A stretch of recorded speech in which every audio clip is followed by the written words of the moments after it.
Gold, trusted gold buyers. మీరు తాకట్టు పెట్టిన బంగారాన్ని విడిపించి ఈ రోజు ఉన్న మార్కెట్ ధరకు కొనబడను. ఈ శిఖండి గడుస్తున్నాడు. వీడు దరిద్ర బ్రెయిన్ తో ఏ వీక్ పాయింట్ లాగుతాడు. ఇప్పుడు ఎవరు చేయటం? Hello hello hello. ఏంటిడు ఫోన్ రింగ్ అవ్వకుండా అలవనేస్తాడేంటి? వీడేంటి వాడి పెదవులు వాడే కొరుక్కుంటూ ఏదో ఆలోచిస్తున్నాడు. ఎక్కడో ఏదో డిఫెక్ట్ ఉంది, చెప్తా.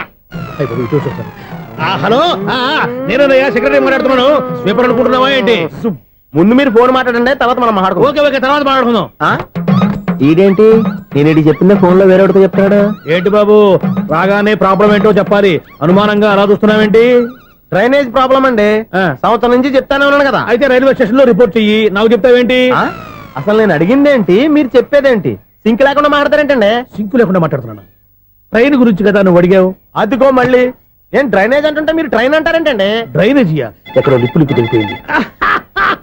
నువ్వు మాట్లాడింది నాకు అర్థం కాలేదనుకుంటున్నావా? నేనే కామెడీగా ఉంటుందని కొంచెం కామెడీ చేశారు అంతే. ఇదేంటి నేను మాట్లాడుతుంటే ఫోన్ ఒక్క చూస్తున్నావేంటి? హలో, నేను ఇక్కడ మాట్లాడుతుంటే నా ఫేస్ చూడకుండా ఫోన్ ఒక్క చూస్తావేంటి? ఫోన్ రింగ్ అవుతుంది అక్కడ. ఇదిగో నాకు వినపడలేదు అనుకున్నావా? నిన్ను పంపించిన తర్వాత ఫ్రీగా మాట్లాడుకుందామని. అది నువ్వు వెళ్ళు, ప్లంబర్ వస్తాడు. Bye. Hello, secretary of Vinayaka apartments speaking. నాకు గుండు సూది కింద పడ్డా వినిపిస్తుంది తెలుసా? ఫస్ట్ టైం ఫోన్ రింగ్ అవ్వకుండానే ఎత్తి మాట్లాడాడు. సెకండ్ టైం ఫోన్ రింగ్ అయినా ఎత్తలేదు. ఇప్పుడేమో అవతల కట్ అయిపోయినా మాట్లాడేస్తున్నాడు. ఓకే ఓకే, తర్వాత మాట్లాడుకుందాం. వీడేంటి మళ్ళీ ఆడిలో కొనుక్కుంటున్నాడు? వీడి దెబ్బకు చెవులే కాదు ప్రాణాలు కూడా పోయేటట్టున్నాయి. ఏంటయ్యా నన్ను డిస్టర్బ్ చేయొద్దని ఎన్నిసార్లు చెప్పినా వినిపించుకోవే. నీకేమైనా చూడా? ఫోన్ రింగ్ అవుతుంది. ఫోన్ రింగ్ అవుతుందా? మాకు వినిపించట్లేదు అనుకుంటున్నావా? మాకు వినిపిస్తుంది, నువ్వే చెప్పక్కర్లేదు. హలో, ఎవరిది? ఇదిగో మీరు ఎవరైనా సరే ఇప్పుడు మీతో మాట్లాడే తీరిక నాకు లేదండి. ఫోన్ పెట్టేసేయండి. నువ్వు ఇంకా ఇక్కడే ఉన్నావేమయ్యా, వెళ్ళు. ఇదిగో నీ సమస్యలు ఇప్పుడు నాకు చెప్పక వెళ్ళిపో వెళ్ళిపో వెళ్ళిపో. ఇదిగో నువ్వేం చెప్పరా ఇప్పుడు నేను వెళ్ళానయ్యా. అసలు వినిపిస్తా కదా వింటానగా. ఏంటి నీకు చెవుడు? నాకు చెవుడా? ఎవరు చెప్పారు నీకు నాకు చెవుడని? ఒకటి చెప్పాలేటి, నేను ఇప్పుడే వెళ్ళి డాక్టర్ని తీసుకొచ్చి మన అపార్ట్మెంట్స్ లో అందరి మధ్యన మీటింగ్ ఎట్టి నీకు చెవుడని నిరూపించకపోతే ఆ పని మాత్రం చెప్పక దండం పెడతా. నేను ఆ పని చేయకుండా ఉండాలంటే ఈ నెల నుంచి నువ్వు మెయింటెనెన్స్ అడగకూడదు. ఇచ్చినా నేను తీసుకోను. అలాగే నా పర్సనల్ మెయింటెనెన్స్ కూడా నువ్వే చూసేసుకో. పర్సనల్ మెయింటెనెన్స్ కూడా నేనే ఇవ్వాలన్నా? ఇది మరీ అన్యాయం. తొండి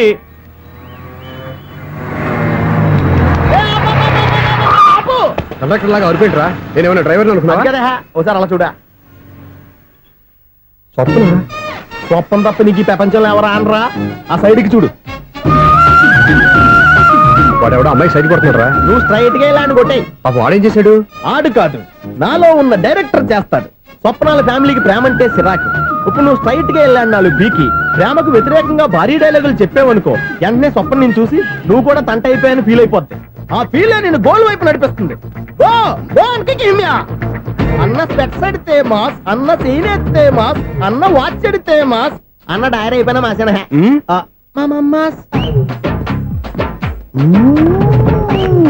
ఎరా? ఆడపిల్లంటే అంత సీప్ గా ఉందా? ఒంటరిగా బస్ స్టాప్ లో కనపడితే సైడ్ కొట్టేస్తావా? ఒరేయ్, ఇంకొక్కసారి నిన్ను బస్ స్టాప్ లో చూసాననుకో బట్టలతో సహా సీరేస్తాను రే.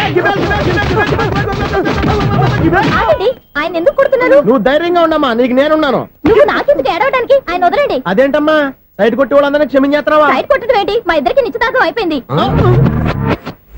నిశ్చితార్థం అయిపోయిందా? అంటే ఎంగేజ్మెంట్ అయిపోయి కూడా కక్కుర్తి పడతారా? Wish you happy married life. ఈ వెధవేషాలన్నీ అమ్మాయిని బుట్లో వేయడానికేగా. ఈ విషయం మీకు ఎలా తెలుసండి? ఇలాంటి బేవస్ డైరెక్షన్ చేసావంటే చెప్పుతో కొడతా. పెద్ద 420 కేసుల్లో ఉన్నారు, జాగ్రత్తగా ఉండండి. అజ్జి బాబోయ్, ఇదేవత్తరా బాబా డైరెక్టర్ గా డైరెక్టర్ లా ఉంది. ఆగు. ఏంటి సైటా? లవ్వా? ట్రాప్ చేయాలని ప్లానా? నువ్వు చాలా ఓవర్ చేస్తున్నావని నాకు ఓపెనింగ్ నుంచి బాగా తెలుసు. మా నాన్నగారి దగ్గర నువ్వు చదువుకున్నావు అని చెప్పిన ఆ ఇయర్ లోనే మా అక్క కూడా చదువుకుంది. నువ్వు ఆ ఇయర్ లో చదవలేదని నాకు క్లియర్ గా తెలుసు. ఎందుకంటే మా అక్క క్లాస్మేట్స్ అందరూ నాకు బాగా తెలుసు. అయినా నేను బయటపడలేదు. ఎందుకో తెలుసా? తన దగ్గర చదువుకునే స్టూడెంట్ మంచి పొజిషన్లోకి వచ్చాడని మా నాన్నగారు చాలా సంతోషపడ్డారు. మా అక్క ఇల్లు వదిలి వెళ్ళాక ఫస్ట్ టైం ఆ రోజు ఆయన ఫేస్ లో ఆనందం చూశాను. ఆ ఆనందం అలాగే ఉండాలని నువ్వు ఎన్ని డ్రామాలు ఆడుతున్నా భరిస్తూ నిన్నే గమనిస్తూ వచ్చాను. నాకు జాబ్ ఇప్పించావు. మా బ్రదర్ కి ఇంజనీరింగ్ సీట్ కోసం ట్రై చేశావు. మా ఫ్యామిలీ కోసం చాలా కష్టపడుతున్నాడనే ఇంప్రెషన్, ఇమేజ్, సింపతి సంపాదిస్తే నీ ప్రేమలో పడి తడిసి ముద్దైపోతాననుకున్నావా? నెవర్. నువ్వు ఎన్ని పాచికలు విసిరినా నేను నిన్ను ప్రేమించను. నిన్నే కాదు, ఎవరి మీద నాకు ప్రేమ పుట్టదు. ఇక నేను ఆడిన డ్రామాలు చాలు, ఆపే.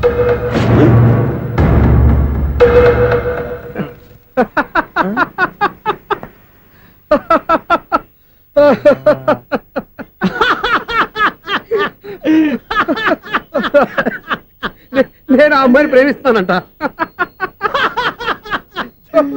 పాపం చిన్నపిల్ల కదా, ఎక్స్పీరియన్స్ లాగా అలా మాట్లాడింది. క్షమించదులే. హలో, ఐశ్వర్య రాయ్, కరీనా కపూర్ రోజు ఫోన్లు చేస్తుంటే ఎత్తట్లేదు మా వాడు. ఇదిగో ఇంతమంది అమ్మాయిలు లవ్ లెటర్లు ఇస్తే మేమిద్దరం చలి తట్టుకోలేక పొద్దున చలిమంట వేసుకున్నాం వాటితోని. ఏమంటే వాళ్ళంతమంది కోటీశ్వర్లు మా అమ్మాయిని చేసుకొని వస్తుంటే వాళ్ళందరినీ క్యూలో నుంచోమంటున్నాడు వీడు. అమ్మో, నా వల్ల కాదు. చూడు స్వప్న, నిన్ను చూసి జాలిపడాలో బాధపడాలో నాకు తెలియట్లేదు. అయినా ఈ తప్పు నీది కాదులే, నీ వయసుది. నీ ఏజ్ లో ఉన్న అమ్మాయి ఎవరైనా ఓ మగాడు తన వైపు చూస్తే నన్నే చూస్తున్నాడు, నా కోసమే ట్రై చేస్తున్నాడు అనుకోవడం కామన్. కానీ నన్ను కూడా అలా చూడడం నీ తప్పు. ఈ సంగతి మాస్టర్ గారికి తెలిసి ఎంత బాధపడతారో తెలుసా? నేను మీ నాన్నగారు వెనకపడ్డాను, ఆయన కోసం ఇంటి చుట్టూ తిరిగాను. అంత మాత్రాన్ని నువ్వు అలా ఆలోచించకూడదు, నీకు ఆ ఫీల్ రాకూడదు. పొరపాటు నీకు ఆ ఉద్దేశం నేను రప్పించినా, నా ప్రవర్తనలో తేడా కనిపించినా నన్ను క్షమించు. వస్తాను.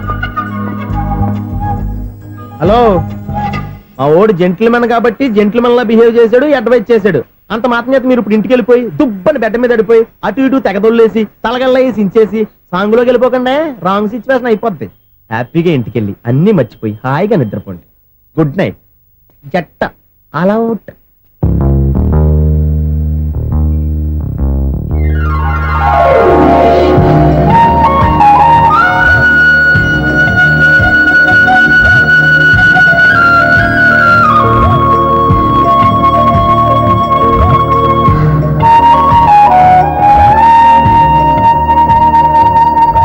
పాపం, నిజం తెలుసుకోకుండా దారుణంగా తిట్టేశాను. అతను చెప్పింది నిజమే, నేనే తొందరపడ్డా. అతను ఎప్పుడూ రాంగ్ గా బిహేవ్ చేయలేదు. అతను వెంట పడుతున్నాడని, ట్రాప్ చేస్తున్నాడని నేనే తప్పుగా అర్థం చేసుకున్నా. హలో, మా ఓడు జెంటిల్మెన్ కాబట్టి జెంటిల్మెన్ లా బిహేవ్ చేశాడు, అడ్వైజ్ చేశాడు. అంత మాత్రం చేత మీరు ఇప్పుడు ఇంటికి వెళ్ళిపోయి దుబ్బని బెడ్ మీద పడిపోయి అటు ఇటు తెగదొల్లేసి తలగల్లేసి ఇంచేసి సాంగులోకి వెళ్ళిపోకండి, రాంగ్ సిచ్యువేషన్ అయిపోద్ది. తప్పదురా సునీ. ఎవరు బాబు తమరు ఎక్కడికి వెళ్ళాలి? రిజిస్టర్ రంగనాథ్ గారిని కలవాలండి. రంగనాథం గారినా? అయితే 10 రూపాయలు ఇవ్వండి. రంగనాథ్ గారికా? రంగనాథం గారికి అదేం సరిపోద్ది, బైక్ పార్కింగ్ చేయడానికి నాకే. బైక్ పార్కింగ్ కి 10 రూపాయల? ఎక్కడైనా ఉందా ఈ అన్యాయం? ఎక్కడే ఉండదు, ఇక్కడే ఉంటది. ఏ సినిమాల్లో పార్కింగ్ చేసినప్పుడు 20 రూపాయలు ఇవ్వట్లే, రైల్వే స్టేషన్ లో పార్కింగ్ చేసినప్పుడు 20 రూపాయలు ఇవ్వట్లే, నేను 10 రూపాయలు అడిగితే 10 రూపాయలు కాదు కదా, 10 పైసలు కూడా ఇవ్వను. బయట పార్క్ చేసుకో. మొన్న పొద్దున్న సిటీ బస్ బయట పార్కింగ్ చేస్తే కనపడకుండా పోయింది. నీ తక్కువ బైక్ ఎంత? వామ్ము, ఇక్కడ ఈ డేంజర్ కూడా ఉందా? అందుకే నేను చెప్పిన మాటిని 10 రూపాయలు ఇవ్వయ్యా. నేను ఇవ్వను. నేను వదలను. ఎలా వదలను నేను చూస్తాను. చూసుకో. బైక్ ఈడిది కదేంటి?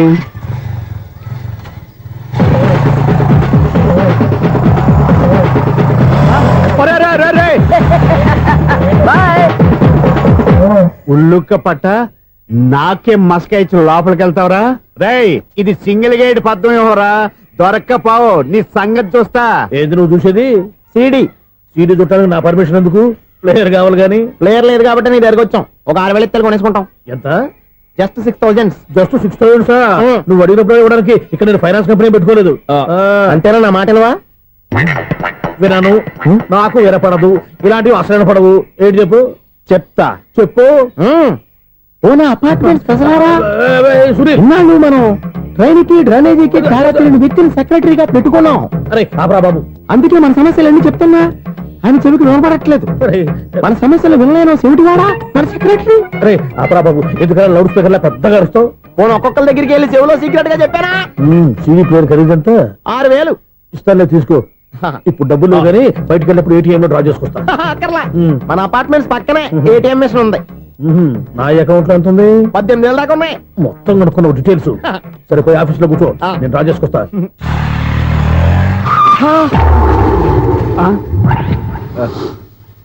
ఎక్కడ పోతారా తప్పడ మొహం ఎదవా? ఈ వేళ నీ బైక్ భద్రాసిపోవాలి. రా నీ సంగతి చెప్తా. అమ్మా ఈ నన్ను అటాక్ చేయడానికి రెడీగా ఉన్నాడు. ఈయన గుద్దైనా సరే ఎస్కేప్ అయిపోవాలి.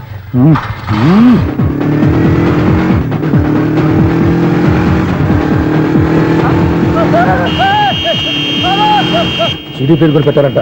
బ్యాంకులో 18,000 ఉంది కదా, మీకు చెబుడు కదా, వీడికి ఎందుకు ఈ విషయాలన్నీ?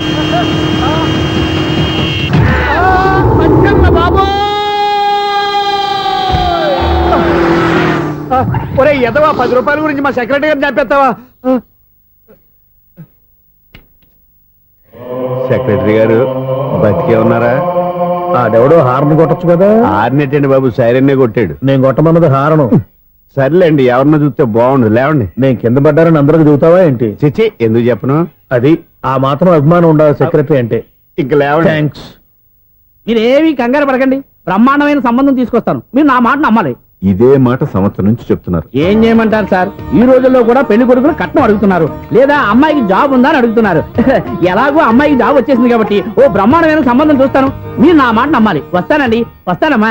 అయ్యో టైం అయిపోతుంది, అవతల బోల్డని పనులు ఉన్నాయి. ఆంటీ, సంబంధం ఎవరికి? స్వప్నకు బాబు. కొంప ములిగిందిరా. కుదిరిందా? మంచి సంబంధం తీసుకొస్తానని చెప్పి ఇంతవరకు ఒక్క మంచి సంబంధం కూడా తీసుకురాలేదు. ఈ మ్యారేజ్ బ్రోకర్లతో పెట్టుకుంటే అంతా డ్యామేజ్ మాస్టారు. అవును మాస్టారు, 420 గాళ్ళందరినీ తీసుకొచ్చి 24 క్యారెట్స్ గోల్డ్ అని నమ్మించేస్తారు. ఇన్నాళ్ళు కరెక్ట్ గా క్యాచ్ చేసావురా. నువ్వు కూడా చాలా రోజులు క్యాచ్ చేసావు. ఈ మ్యారేజ్ విషయంలో చాలా జాగ్రత్తగా ఉండాలండి. మనకు తెలిసిన వాళ్ళలో మంచి ఫ్యామిలీని చూసి మంచి అబ్బాయికి ఇచ్చి చేయాలి. వేసాడు గాలం. నువ్వు చెప్పింది నిజమే. అలాంటి మంచి సంబంధం ఎక్కడ దొరుకుతుందా అని ఆలోచిస్తున్నాను. ఎక్కడో ఏంటి సార్, దగ్గరలోనే ఉంది. అయ్య బాబు, ఇదేం డైరెక్ట్ అటాక్ ఇచ్చేస్తున్నాడు. దగ్గరలో ఉందా? ఎక్కడా? వైజాగ్ లో నాకు తెలిసిన మంచి ఫ్యామిలీ ఉంది మాస్టారు. ఆ అబ్బాయి చాలా మంచోడు, హార్బర్ లో ఇంజనీర్. మీకు ఇష్టమైతే చెప్పండి, అమ్మాయిని చూసుకోవడానికి వెంటనే బయలుదేరామని చెప్తాను. ఏంటి ఎంత పెద్ద టర్నింగ్ ఇచ్చాడు? అసలు ఇటు ప్లే ఏంటో మన స్క్రీన్ ప్లే కూడా అర్థం కావట్లేదే. ఏంటి సార్ ఆలోచిస్తున్నారు? ఇందులో ఆలోచించేదే ఉంది. నీకు వాళ్ళ మీద నమ్మకం ఉంటే వెంటనే రమ్మని చెప్పు.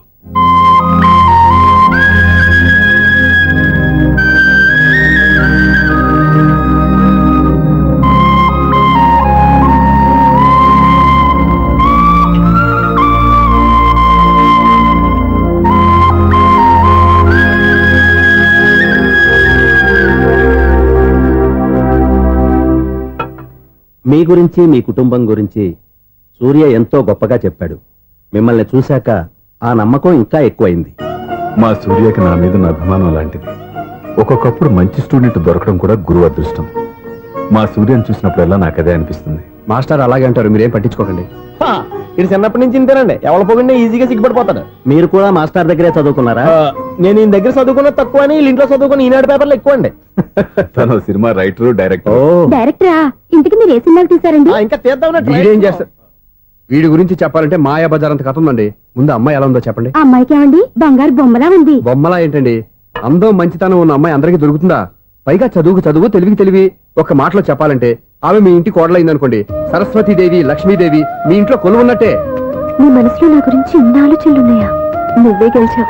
ఈ పెళ్లి చూపులు అతనికి నాకు కాదు, నీకు నాకు. ఎన్ని సంబంధాలు వచ్చినా క్యాన్సిల్. ఈ జన్మకి నువ్వేరా నా మొగుడివి. ఎన్నిసార్లు చెప్పాలా నీకు? కోర్త కళ్ళోడు కింద పోతాయి అని. అన్నా ఒక్క లెటర్ రాసి పెట్టానా? నీ హ్యాండ్ చాలా మంచిదన్నా. నీ హ్యాండ్ తో నా లవర్కి లవ్ లెటర్ రాస్తే నా లవ్ సక్సెస్ అవుతానా? ఒరే, లవ్ లో నేను ఏ హెల్ప్ అయినా చేస్తాను, కానీ ఈ లెటర్స్ మాత్రం రాయను రా బాబు. దేనికన్నా? ఇలాగే ఒకసారి ఒక లెటర్ రాస్తే దాన్ని వదిలేసి నన్ను తగులుకుంది. దాన్ని నేను వదిలించుకునేసరికి 5 కేజీలు ఎయిట్ తగ్గి నీరసం వచ్చింది నాకు. ఒరే, నువ్వు ఇంకా ఎక్కడున్నావురా? ఇది ఇంటర్నెట్ కాలం రా. ఇంటర్నెట్ లో మ్యాచ్ ఫిక్సింగ్లు, మ్యారేజ్లే కాదురా, శోభనాలే జరిగిపోతున్నాయి. నువ్వు మరి కీస్పూరంగా ఆలోచించావంటే ఎల్లు ఒక్క ఫోన్ చేయరా, నిమిషంలో అమ్మాయి సెట్ అయిపోతే. ఎలా ఏంటి వీడు కూడా లెటర్స్ మీద డిపెండ్ అయ్యాడా? ఒరే,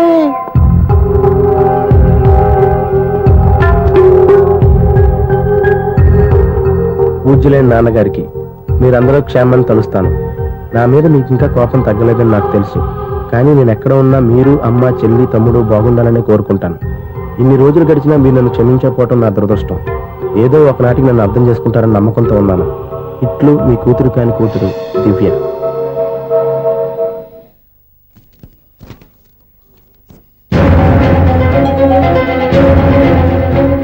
నువ్వేంటి ఇక్కడ? అదే నేను అడుగుతున్నాను, నువ్వేంటి ఇక్కడ? నా దగ్గరేం దాచొద్దు, నేనంతా చూశాను.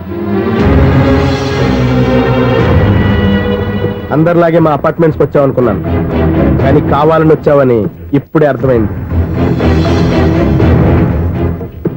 నువ్వు రఘుపతి గారు అమ్మాయిని ఇష్టపడి ఆ అమ్మాయి ప్రేమను సంపాదించడం కోసం నా హెల్ప్ తీసుకున్నావు అనుకున్నాను, కానీ ఇప్పుడు నువ్వు దివ్య పేరుతో ఉత్తరాలు రాయటం, మనీ ఆర్డర్లు పంపటం, ఇవన్నీ చూస్తుంటే నువ్వేదో పెద్ద ప్లాన్ తోనే ఇక్కడికి వచ్చావు అనిపిస్తుంది.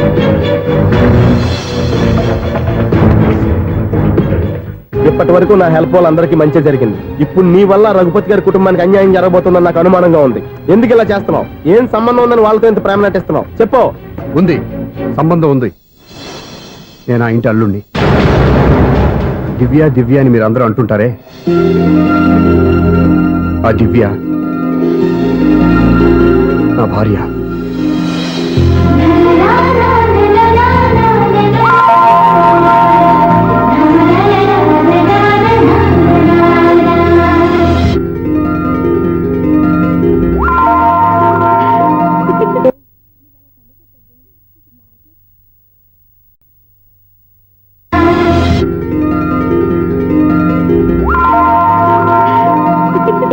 నువ్వు అలా కన్ను కొట్టొద్దే, మాకే ఓ మాదిరిగా మత్తుగా ఉంది.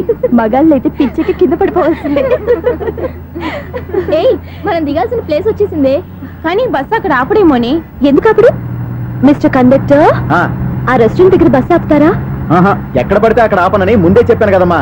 బస్సు స్టాప్ లోనే ఆపుతాను. స్టాప్ లోనా? అక్కడ ఆపితే 1 కిలోమీటర్ నడిచి రావాలి. నువ్వు ఉండవే. డ్రైవర్ సాబ్. ఎస్.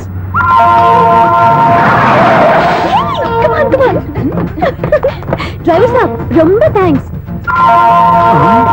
ఈరోజు సాయంత్రం కైలాసగిరికి వెళ్దామా? ఏ, నీ బాయ్ ఫ్రెండ్ వస్తున్నాడా? చాచా చాచా ఏంటి? నీ బాయ్ ఫ్రెండ్ వస్తే నువ్వు ఒక్కతో వెళ్ళాలి, కానీ మమ్మల్ని మాయిచేసి నీకు వెళ్ళి మారుస్తావా? ఎవరైనా కాస్త పుణ్యం కట్టుకోండి నాయనా. అయ్యా కాస్త రోడ్డు దాటించండి నాయనా. అయ్యా, అమ్మా, అయ్యా ఎవరైనా కాస్త సాయం చేయండి అయ్యా. ఎవరైనా రోడ్డు దాటించండి అయ్యా. పాప రోడ్ దాటడానికి కష్టపడుతుంది, వెళ్ళి హెల్ప్ చేద్దామా? దాన్ని చూస్తుంటేనే ఒళ్ళు కంపరంగా ఉంది. ఎలా హెల్ప్ చేస్తాం?